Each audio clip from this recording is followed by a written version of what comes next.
बहुत अच्छा लग रहा है कि कुछ नए लोग भी प्रवेश कर रहे हैं, उस सत्य को जान रहे हैं जो वास्तविक है, पहचान रहे हैं उस परम की सत्ता को, जहाँ ना कोई भाषा, ना कोई ज्ञान, ना कोई अकल, ना बुद्धि, कुछ नहीं चलता। उस क्षेत्र का अनुभव कर रहे हैं और आश्चर्य से भर रहे हैं कि ये क्या है। ऐसा तो कभी सोचने में भी नहीं आ सकता था, क्योंकि वो सोच से परे है। वो समस्त ज्ञान विज्ञान, समस्त सोच और कल्पना और धारणा और मान्यता, वो इन सबसे अलग है। मन जितना सोच सकता है, बुद्धि जितना मंथन कर सकती है, उसके पार की चीज है वो परम। उसके पार का आनंद है, उसकी कोई तुलना नहीं है, उसका कोई नमूना, उसका कोई उदाहरण नहीं।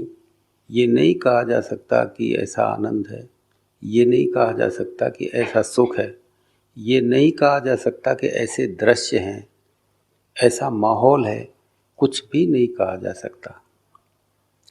जितना कहा जा सकता है वो मन की ही सीमा के अंतर्गत है, उसे कहा जा सकता है। जब तक कुछ चलता है, जब तक कुछ दिखाई देता है, वो मन की ही सीमा है। वहाँ तक मन और बुद्धि काम कर रहे हैं। मन और बुद्धि से परे का जो है उसे कहना मुश्किल हो जाता है।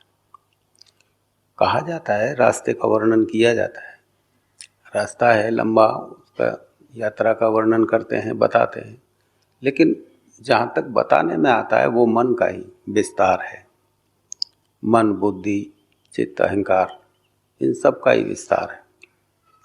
असली है जो उससे आगे है, उसके बारे में तो बस मुस्कुरा के रह जाओगे, उसके बारे में तो बस कुछ कहा ही नहीं जा सकता, बस देखते रह जाओगे। जितना कुछ भी लोग कहते हैं ना कि मुझे ये हुआ, मुझे ये हुआ, वो रास्ते का वर्णन है। वो चल रहे हैं, रास्ते का वर्णन है, अच्छी बात है। रास्ते में जो पड़ेगा वो तो कहा ही जाएगा। रास्ते में कुछ भी पड़ेगा, तुम चल रहे हो तो कहने में आता है, तो कहा ही जाता है। बाकी असली जो है ना, उसे तो कहना मुश्किल हो जाता है। या तो वो खुद साधक जाने या उसका गुरु, इसके अलावा कुछ नहीं जाने। बस वो देखते ही रह जाए। एक दूसरे से मिले तो बस वो प्रसन्न हो जाए, गले लग जाए, बस ये कहना हो जाए।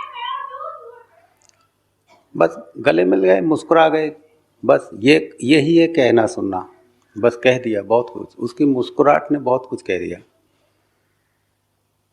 रोने लग गए, आंसू आ गए, बस ये कह दिया उसने जो कुछ कहना था। क्योंकि असली जो भाषा है ना, वो शब्द की भाषा नहीं है, निशब्द की भाषा है। शब्दों तक तो कुछ बंधा हुआ रहता है, स्वच्छंद नहीं है। शब्द तो कुछ बांधते हैं, बंधन है शब्दों में। तो शब्दों से पार है स्वच्छंदता। स्वच्छंदता में को कहना मुश्किल है। बस मुस्कुरा गए, रोने लग गए, खुश हो गए, सीने से लगा लिया, बस ये कह दिया, बहुत कुछ कह दिया। इसमें क्या गुंजाइश रह गई? बहुत कुछ कह दिया, कहने लायक कुछ कह दिया, बस देखते ही रह गए। तो ये सब जो है वो आदमी के लिए, मनुष्य के लिए ही है सारा। और किसी योनि में इस सत्ता को जानने का कोई उपाय नहीं है। जितनी भी योनियां हैं, चाहे वो पशु योनि है, कीट पतंगों की योनि है, जलचरों की योनि है, पक्षियों की योनि है, वो कोई भी योनि जो हैं, 84 लाख योनि बताते हैं हमारे शास्त्रों में, कोई भी योनि ऐसी नहीं है कि जिस योनि में उस परम सत्य को जानने का कोई उपाय हो। केवल जो शरीर ये मनुष्य का है, इस मनुष्य के शरीर से ही उसे जाना जा सकता है। इसलिए इस मनुष्य शरीर की महिमा है। तभी तो कहा वो स्वामी जी महाराज ने, बड़े भाग्य मानस तन पावा, सुर दुर्लभ सदग्रंथन गावा। तो वो ये कहना चाहते हैं कि और किसी भी योनि में ये सुविधा नहीं है परमात्मा को जानने की। उसे परमात्मा कह लो, सत्य कह लो, ये भाषांतर है, भाषाओं में उसे कुछ भी कह लो। अरे उसको भक्तों ने तो पिता कहा, किसी ने पति कहा, किसी ने प्रेमी कहा, किसी ने भाई कहा। उसका कोई रिश्ता है? तुम्हारे दिल में जो आए उसे संबोधित कर सकते हो। वो दिल में जो आ गया उसे संबोधन कर दो। मीरा ने तो पति के रूप में माना है, किसी ने भाई के रूप में, किसी ने पिता के रूप में। ईसा ने तो उसे पिता कहा, वो मेरे पिता हैं, मेरे पिता के राज्य में प्रवेश पाने का अधिकारी वही है जिसका हृदय पवित्र हो गया है। वो तो पिता मानते थे। तो उसको तुम्हारे क्या उठता है अंदर से, तुम उसे मान सकते हो परमात्मा, कुछ भी कह सकते हो। तो गोस्वामी जी महाराज ने जब कहा बड़े भाग्य मानस तन पावा, सुर दुर्लभ सदग्रंथन गावा, तो वो कहते हैं कि सभी सदग्रंथ जितने भी हैं, सदग्रंथ का मतलब होता है जिसमें सत्य की चर्चा की गई हो, जिसमें उस परमात्मा को जानने की चर्चा की गई हो, तो वो सदग्रंथ होते हैं। परमात्मा की चर्चा, परमात्मा का ज्ञान जिसमें हो, उसको जानने का वो सदग्रंथ। तो सभी सदग्रंथों में यह चर्चा है कि ये मनुष्य का जो शरीर है ये बहुत ही भाग्य से मिलता है। ये 84 लाख योनि काटने के बाद में आता है, ऐसा शास्त्रों में कहा है कि 84 लाख योनि काटने के बाद ये मनुष्य की योनि मिलती है। तो जरा ये देखो कि 84 लाख योनि, और एक एक योनि जो है तुम देखो सैकड़ों सैकड़ों वर्ष की होती है। बहुत सी योनियां तो ऐसी होती हैं हजार हजार वर्ष की होती हैं। तो तुम एक बात बताओ, कितने हजार वर्ष की यात्रा के बाद में मनुष्य बने हो? कितने वर्ष तक कीड़े मकोड़े रहे, कितने वर्ष तक जानवर रहे, कितने वर्ष तक जल में जल के जीव रहे।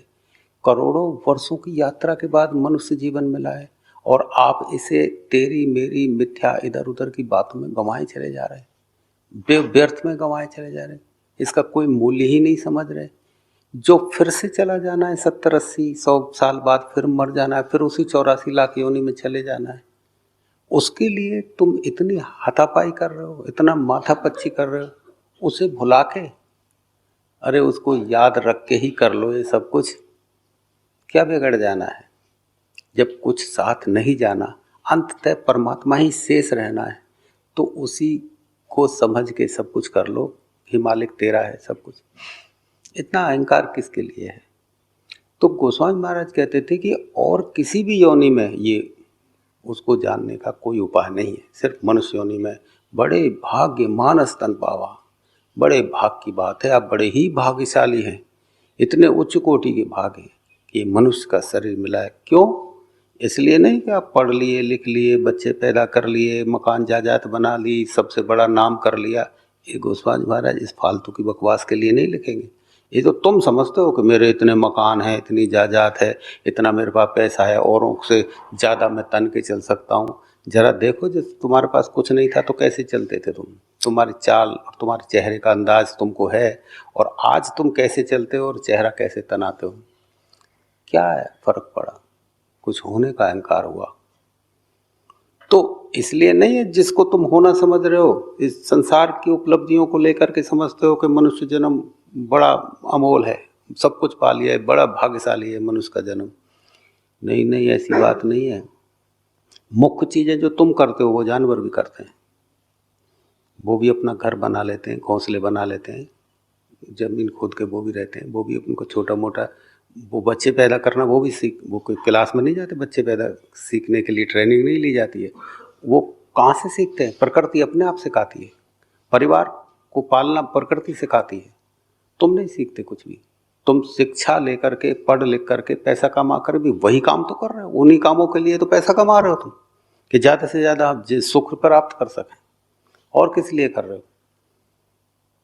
तुम्हारा यही तो काम। लेकिन जो काम प्रकृति जन्य वो तो हो ही रहा है। तो स्वामी जी कहते बड़ी भाग्य मानस तन पावा। ये मनुष्य की गरिमा को समझो। मनुष्य शरीर में ही केवल परमात्मा को पा लेने का उपाय है, यहीं से रास्ता जा रहा है, इसलिए है ये मनुष्य शरीर अनमोल। अनमोल इसलिए क्योंकि ये रास्ता यहाँ से जा रहा है, इस शरीर में ही जाता है केवल। सुर दुर्लभ सद ग्रंथन गावा, देवताओं के पास भी नहीं है ये परमात्मा को पा लेने का रास्ता, न ब्रह्मा के पास, न विष्णु के पास, न ये देवी देवता ही तो है। ये सब ब्रह्मा विष्णु महेश प्रमुख देवता है, 33 करोड़ देवता और है बहुत, इतने सारे देवता। तो तुम देखो किसी भी देवता देव योनि में सुख है, उनको किसी चीज की कमी नहीं है, उनको कुछ सोचने के साथ ही उनके साथ सारा कुछ हो सकता है। देवता इसी को तो बोलते हैं कि सोचने के साथ ही उनको सब मिल जाए। लेकिन बेटा उनकी परम गति नहीं है, उनकी मोक्ष नहीं, उनका कल्याण नहीं है, उनके पास में रास्ता नहीं है परमात्मा से मिलने का। इसलिए गोस्वामी महाराज कहते हैं कि ये मनुष्य शरीर तो देवताओं से भी ज्यादा बड़ा है। देवता लोग भी इस शरीर को पाने के लिए तरसते हैं कि मनुष्य का शरीर हमें कैसे मिले। देवता भी तरसते हैं कि ये मनुष्य शरीर हम कैसे पाएं। तो वो इसलिए नहीं पाना चाह रहे मनुष्य का शरीर कि वो मान सम्मान इज्जत काम इसमें उल्टे सीधे जैसे तुम पढ़े हो इस चीज को लेने के लिए, वो तो उनके पास ही बहुत है, वो तो उनके पास ही बहुत है। मनुष्य शरीर को लेने के बाद वो ये थोड़ी करेंगे कि व्यर्थता में जैसे तुम समय गंवा रहे हो वैसे वो गंवाने के लिए मनुष्य शरीर लेना चाह रहे हैं। नहीं, इसलिए लेना चाह रहे हैं कि इस शरीर से ही परमात्मा के मिलने का रास्ता जाता है, इस शरीर से जाता है रास्ता, और कोई इसलिए लेना चाहिए। सुर दुर्लभ सद ग्रंथन गावा, तो वो तरस रहे हैं इस शरीर को लेने के लिए। जो आदमी कुछ पाने के लिए तरसता हो तो सोच के देखो क्या वो सुखी हो सकता है? चाहे सब कुछ तुम्हारे पास मौजूद हो लेकिन फिर भी कोई तृष्णा बाकी है तो सुखी नहीं है। सुखी होने का मतलब है फिर कोई तृष्णा ना रहे, सब कुछ मेरे पास है, फिर कुछ पाने का लोभ ना रहे, इसे कहते हैं सुखी होना। तो देवता यदि मनुष्य योनि को पाने के लिए तरस रहे हैं, तरसता दुखी व्यक्ति है, इसलिए देवता दुखी है, क्योंकि तरस रहा कुछ न कुछ कोई ना कोई कमी है जैसे पूरी करना चाह रहे हैं मनुष्य योनि में आने के बाद। इसका मतलब साफ है कि देवता को पूरा सुख नहीं है, कहीं कोई कमी है उसके पास में। ध्यान पूरा आपको पूरा करता है, सारी कमियों को पूरा करता है। ध्यान आदमी को पूरा कंप्लीट बनाता है, कंप्लीट मैन तभी बनता है जब आदमी ध्यान से जुड़ता है और अपने समस्त यात्रा को कवर कर लेता है, वो है पूरा आदमी। फिर समझो कि हमने बड़े भाग्य मानस तन पाव, हे परमात्मा तेरी बड़ी दया कि ये मनुष्य का शरीर मिला और ये यात्रा करवा ली तैने, ये तैने करवा ली। क्योंकि अपने ऊपर नहीं लेता कभी भी, क्योंकि जब व्यक्ति का अहंकार खत्म होता है तो मैं तो बिल्कुल ही गिर जाता है, काम चलाऊ में रहता है, बोलचाल के लिए समझाने के लिए मैं रहता है, निर्जीव प्राण निर्जीव मैं रहता है, सजीव मैं तो विदा हो जाता है। सजीव मैं तो अहंकार का बड़ा रूप है, बस उसकी राख रह जाती है। जैसे लकड़ी को जलाओ, तुम लकड़ी को जलाओ तो लकड़ी तो जल जाएगी लेकिन लकड़ी के आकार की राख बनी रहती है। तो हम ये कह सकते हैं लकड़ी की राख है। कोई थोड़ी सी इतनी बड़ी लकड़ी ले लो, हम उसे यदि जला दें तो चलते चलते वो राख बनेगी, लेकिन लकड़ी का जो आकार है वो तो यूं रहता है, वो थोड़ी विदा हो जाता है। फिर हम कह सकते हैं कोई किसी ने लकड़ी जलाई है लेकिन उसमें आग नहीं है बेटा, उसमें शक्ति पर नहीं, उस लकड़ी में जो टाइटनेस होती है वो नहीं है उसके अंदर, वो राख बन गई। इसी तरह अहंकार जो मैं जिसको बोलते हैं वो टाइटनेस जो होती है वो ध्यान के बाद समाप्त हो जाती है। बस वो मैं एक काम चलाऊ राख की तरह रह जाता है। फिर बोलते थे कि मैं जा रहा हूँ, मैं ये कर रहा हूँ, लेकिन वो काम चलाऊ मैं है, क्योंकि संसार मैं के बिना समझता ही नहीं है। मैं को यदि बोलोगे नहीं तो कुछ समझेगा ही नहीं। कई महात्मा तो ऐसे भी हुए थे, मैं को राम कह के संबोधित करते थे कि राम को प्यास लगी है, राम को भूख लगी है। वो मैं कहना ही नहीं चाहते थे, वो सिर्फ मैं का नाम ही राम रख दिया। लेकिन राम भी कह रहे हैं राम को प्यास लगी है, तो अप्रत्यक्ष रूप से मैं को ही तो बोलना है। फिर मैं ही बोल ले कि इससे क्या फर्क पड़ने वाला है? प्राणहीन मैं को बोल लेने में क्या फर्क पड़ने वाला है? तो जब प्राण निकल जाते हैं मैं के, तो उस समय मैं का तो काम चलाऊ संबोधन रह जाता है, फिर मैं में प्राण नहीं होते। तो बड़े भाग्य मानस तन पावा, सुर दुर्लभ सदग्रंथन गावा। तो जब ये मैं विदा हो जाता है तो कहते प्रभु तैने करवा लिया। ये नहीं कह सकता साधक कि मैंने कर लिया, मैंने कर लिया में तो पूरा जोर ही अहंकार को हो गया, और तैने करवा लिया में तो मैं की राख हो गई। तैने करवा ली, जैसे मीराबाई कहती थी कि कृपा कर अपनाओ। अरे मीरा तो खुद ही गई थी, मीरा के घर तो आ नहीं गया गुरु, मीरा तो खुद गई, उन्होंने देखा गुरु को और शरणागति हो गई एक क्षण में। जब उनको अनुभव कराया तो देखा कि ये तो मैं तो करने से कुछ हुआ नहीं। सच तो ये था कि वो गई, वो खुद ही कहती मैंने गुरु को ढूंढा, लेकिन कहाँ मैं बल रह जाता है ढूंढने का। अरे ये पैर भी तो उसी के हैं, चला दिए होंगे उसने। अरे ये हाथ भी तो उसी ने चला, उसी ने पहुंचा दिया होगा उनके पास में, उन्हीं ने बुला लिया होगा। मैं का बहुत बदला हुआ रूप होता है। कृपा कर अपनाओ।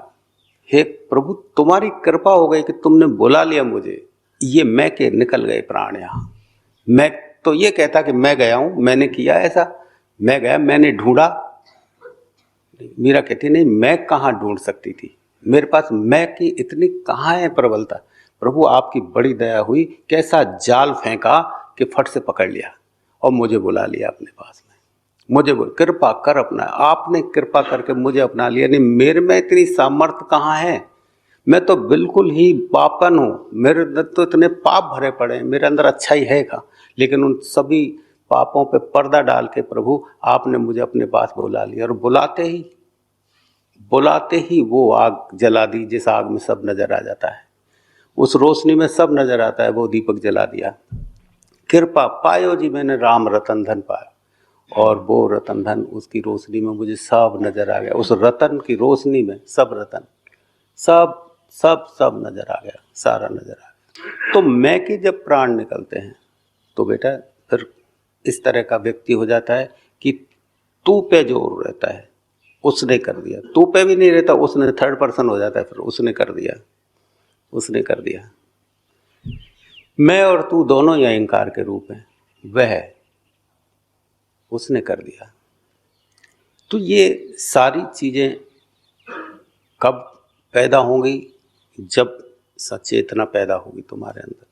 तुम्हारे कर्म तुम्हें दूर हटा देते हैं, तुमसे दूर हटा देते हैं तुम्हारे कर्म, और तुम्हारे कर्म तुम्हारे नजदीक ला देते हैं। किसी दूसरे का हाथ नहीं है इसमें, कोई दूसरा कुछ नहीं कर सकता। तुम्हारे कर्म तुम्हें तुमसे दूर भगा देते हैं, तुम्हारे कर्म तुम्हें तुम्हारे नजदीक ला देते हैं। तुम्हारे कर्म किसी, तुम देखना कभी जब तुम निर्लिप्त भाव से कोई कर्म करते हो तो सोचते हो मैं मेरे ही इतने करीब आ गया हूँ, मुझे कितना सुख मिल रहा है। और तुम्हारे ही कठोर कर्म तुम्हें इतना दूर कर देते हैं कि तुम दूसरों पे दोष निकालते रहते हो।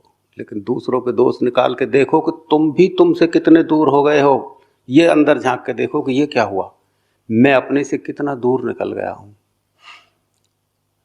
तुम्हारे कर्म, जो तुम कर्म करते हो, ये मन जो है ना, ये मन, ये अहंकार तुमको बचाने की कोशिश करता है, तुमको दाव पे नहीं लगने देता है, तुमको मिटने नहीं देता है, तुमको सबल बनाने का सतत प्रयास रहता है इसका, अहंकार का, इस मैं का। तुम कभी भी कोई गलती कर दोगे, ये मानने ही नहीं देगा कि तुमने की है। तुमको साफ पता है कि मेरी वजह से मैं दूर चला गया हूं, लेकिन फिर भी दूसरे पे उंगली उठा देगा। इसने इसने इसने जरा सोच के देखो, क्या तुम्हारा कोई हाथ नहीं है? कुछ भी हाथ नहीं है तुम्हारा, सब उसने उसने उसने। तुम कुछ भी नहीं हो, तुम तो बिल्कुल पर संत महात्मा हो, तुम तो संतत्व को प्राप्त हो गए, जो भी कुछ है जब दूसरा ही है, बस तुम कुछ नहीं। लेकिन ये तुम्हारी कोई गलती नहीं है बेटा, तुम्हारा मैं तुमको बर्बाद किए दे रहा है, तुम्हारा मैं बर्बाद किए दे रहा है। तुम्हारे कर्म तुमको दूर सरका रहे हैं, और जब दूर सरक जाते हो तो वही संसार में चले जाते हो जिस संसार से आए हो, और वैसी बात, वैसी चीज, वही चीज अच्छी लगने लगेगी, वही राजनीति, वही तेरा मेरा, वही चीज अच्छी लगने लगेगी, स्वादिष्ट लगने लगेगी। जिस दुनिया से आए हो उस दुनिया की तुमको पता तो है ही, तो जिस दुनिया का पता है वो स्वाद तो लगेगी ही लगेगी। तुमको पता है जिसमें स्वाद लिया है तुमने, स्वाद लगेगी। लेकिन बेचैनी भी साथ में आती है बेटा उस स्वाद में, क्योंकि वो स्वाद सनातन स्वाद नहीं है। तुम स्वाद ले लो लेकिन कोई बेचैनी फिर लगेगी, फिर तुम्हें बेचैनी लगेगी, फिर तुम्हें पश्चाताप होगा, फिर तुम अपने ही करीब आ जाओगे, यार ये स्वाद पक्का है। फिर तुम थोड़े दिन ठहरोगे, फिर याद आएगी उसी दुनिया की, फिर तुम किसी भी बहाने से दूसरों पे दोष लगा के फिर चले जाओगे उसी दुनिया, फिर धूप पे तपोगे, फिर चमड़ी पड़ जाएगी काली, जब पसीने होंगे, अरे कि चलो छाया में, फिर अपने करीब फिर आ जाते हो। फिर थोड़ी देर छाया हुई, 2 महीने छाया में रहे, 10 महीने फिर चले गए धूप में, फिर धूप में तप रहे हो, फिर तड़प लगी, फिर कौन समझाने जाता है तुम्हें? तुम्हारे ही कर्म तुम्हें समझाते हैं और फिर नज़दीक ले आते हैं तुम्हारे कर्म तुमको इस तरह से कर दे, दूर दूर ले। लेकिन तुम गलत नहीं हो, तुम्हारे अंदर कोई ऐसी चीज़ है, सतत चीज़ ऐसी है, वो शांत है, वो खींचती है तुम। आदमी अंततः कभी गलत है ही नहीं। आदमी गलत हो भी कैसे सकता है? क्योंकि अंदर तो आत्मा है। आत्मा गलत कैसे हो सकती है? ये तो ऊपर की परतें लहरें उठाती हैं, ऊपर की परतों पे लहर उठती हैं केवल, और उन लहरों के प्रभाव में तुम दूर चले जाते हो और लहरों के प्रभाव भी पास आ जाते हो। जैसे समुद्र की लहरें होती है ना, तो ऊपर से एकदम किनारे पे आ जाती हैं और किनारे छू करके फिर पीछे हट जाती है। कौन हटाता है उन्हें पीछे? तुम्हारे कर्म तुम्हें आगे सरका देते हैं, तुम्हारे कर्म पीछे ले जाते हैं, तुम्हें कुछ भी पता नहीं। तो तुम देखो, बता, गौर से तो देखना सीखो, कम से कम सजग तो हो जाइए, सजग होके देखो। ऐसे क्यों आंखें मत झपकाओ, खुली आंखों से कम देखना तो सीखो। तुम्हारे पास ही समाधान निकल जाएगा, किसी दूसरे से पूछने की जरूरत नहीं। तुम ही तुम्हारे गुरु हो, तुम्हारे गुरु हो। जरा देखो सजग होके, तुम देखोगे कि सारे समाधान तुम, कोई सिखाएगा नहीं, तुमको ही पता लगेगा कि ये क्या हो रहा है, मैं कैसे झूल रहा हूँ। इधर से कोई दे देता है धक्का तो इधर झूल जाता हूँ, उधर से धक्का देता है तो इधर झूल जाता हूँ। ये झूलने में जीवन चला गया, ठहर ही नहीं पाया कभी।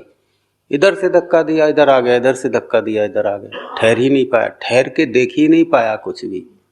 मनुष्य जीवन बड़े भाग्य मानस तन पावा, सुर दुर्लभ सदग्रंथन गावा। अरे बड़े भाग्य से, अरे संत मुनियों ने तो ये कहा कि मनुष्य शरीर बिल्कुल अमोल है, बड़े भाग्य से मिलता है, देवता भी इसके लिए तरस रहे हैं, और मैं झोटों में ही गंवा रहा हूँ इसे। इधर से उधर झोटा लेता चला जा रहा हूँ, ये गंवाए चले जा रहा हूँ, और उम्र इतनी हो गई है। अब कितने दिन जीना है बेटा? झोटे खाते रहना, एक दिन इस किसी भी झोटे में आंख भी बंद हो जानी है और चले जाना। फिर वही 84 लाख योनि है। अब ये मेरे तरफ से तो मैं बना के कह नहीं रहा, ये तो तुम पढ़ लो शास्त्रों में कि फिर तुमको फिर कर्म अनुसार फिर योनियां मिलती हैं। शास्त्रों तो तुम भी इतना तो तुम ही जानते हो कि 84 लाख योनि में जैसे जैसे कर्म है उस तरह से फिर 4 खान 84 लाख योनि, अंडज पिंडज उपमज स्थावर, 4 खानों में 84 लाख योनि। अब 84 लाख योनि में तुम देख लेना, जैसे है फिर गए, फिर आके फिर मनुष्य बनोगे। लेकिन जब अब सजग नहीं हो सके तो कैसे गारंटी है कि अगले बार मनुष्य बनोगे तो सजग हो जाओगे? फिर कहाँ रहेगा ऐसा मौसम, फिर कहाँ रहेगा ऐसा वातावरण, फिर कहाँ रहेगा ये संतों का तुम्हारे पास में शिक्षा, संतों की तरंगें कहाँ रहेंगी? फिर मौसम कहाँ रहेगा? कैसे नाच पाओगे उस अच्छे मौसम में? नाचने के लिए भी तो एक अच्छा मौसम चाहिए। अरे नाचने के लिए बरसात चाहिए, मौसम चाहिए। फिर कहाँ ढूंढोगे उस बरसात को, कहाँ ढूंढोगे उस मौसम को, कहाँ ढूंढोगे उन फूलों को? इतने सारे लोग घूम रहे हैं इस धरती पे, किसको वो मौसम मिल पाता है? किसको वो बरसात मिल पाती है कि वो नाच सके, वो गा सके? कुछ लोगों को ये नसीब होता है कि वो मौसम मिल जाए, और उस मौसम को भी तुम अनदेखी कर दो तो फिर कब आएगा ये मौसम? फिर कब नाच पाओगे? फिर कब गा पाओगे? फिर कब सजग हो पाओगे? कब? अब नहीं तो फिर कभी नहीं। अब है तो सब है, अब है तो सब है।